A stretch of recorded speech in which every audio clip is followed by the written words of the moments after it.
देश के नामी पहलवान जंतर मंतर पर बैठे और फिर उन्हें न्याय का आश्वासन मिला तो धरना खत्म कर दिया। शायद इन पहलवानों को ये उम्मीद रही कि इस मामले में उनको न्याय जल्द से जल्द मिलेगा, लेकिन जिस उम्मीद के साथ खिलाड़ी धरना खत्म कर लौटे, अब लग रहा है वो उम्मीद जल्द ही टूट गई। बता दें, रेसलर्स ने अब केंद्रीय खेल मंत्रालय की ओर से बनाई गई ओवरसाइट कमेटी पर सवाल उठाए हैं। पहलवान विनेश फोगाट, बजरंग पूनिया और साक्षी मलिक ने मंगलवार दोपहर ट्वीट कर इस बारे में अपनी आपत्ति जाहिर की है। इन पहलवानों ने ये लिखते हुए ट्वीट किया कि हमें आश्वासन दिया गया था कि ओवरसाइट कमेटी के गठन से पहले हमसे परामर्श लिया जाएगा और बड़े दुख की बात है कि इस कमेटी के गठन से पहले हमसे राय भी नहीं ली गई।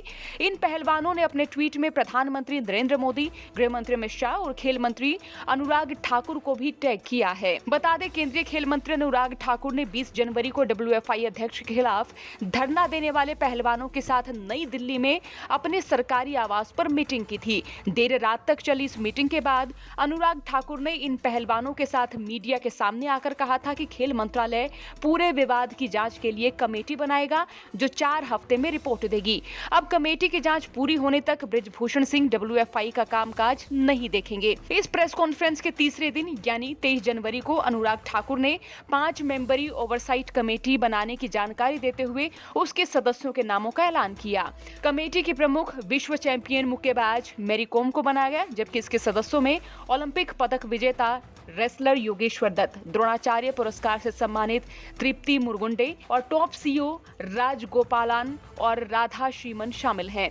अनुराग ठाकुर ने कहा कि ये कमेटी WFI का कामकाज देखेगी और अब पहलवानों ने खेल मंत्रालय की इसी ओवरसाइट कमेटी के गठन को लेकर आपत्ति जाहिर करते हुए कहा है कि किसी तरह की चर्चा उन पहलवानों से नहीं की गई जिन्होंने इस बाबत सवाल उठाए। तो इसी बीच पहलवान गीता फोगाट ने भी प्रधानमंत्री से हस्तक्षेप करने और इस मामले को सुलझाने में मदद करने का आग्रह किया है। गीता फोगाट ने ये लिखते हुए ट्वीट किया कि मैं माननीय प्रधानमंत्री नरेंद्र मोदी से आग्रह करती हूं कि देश की सभी बहनें और बेटियां बड़ी उम्मीदों के साथ आपकी ओर देख रही हैं।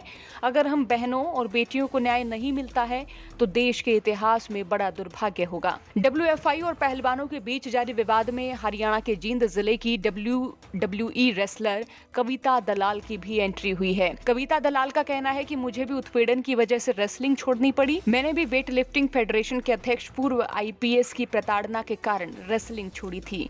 और इसी तरह कई कोच और कई पहलवानों के बयान भी सामने आए हैं, जिसमें उन्होंने जिक्र किया है कि वो कैसे खेल क्षेत्र में आए, कैसे उन्होंने उपलब्धियां हासिल की और फिर कैसे बुरे हालातों में उन्हें खेल क्षेत्र को छोड़ना पड़ा। बहरहाल अब कमेटी बन गई, 4 हफ्तों में रिपोर्ट देने की बात भी कही गई है, लेकिन फिलहाल इन पहलवानों के ट्वीट देखकर लग रहा है कि वे जैसे कमेटी के सदस्यों बाबत नाखुश हैं, तो हो सकता है कि वे कुछ एक्शन भी लें। देखते हैं अब क्या कुछ सामने आता है और पहलवान क्या कुछ कदम उठाते हैं। ब्यूरो रिपोर्ट हरियाणा तक। चौगरदे की खबरों के लिए बने रहिए हरियाणा तक के साथ।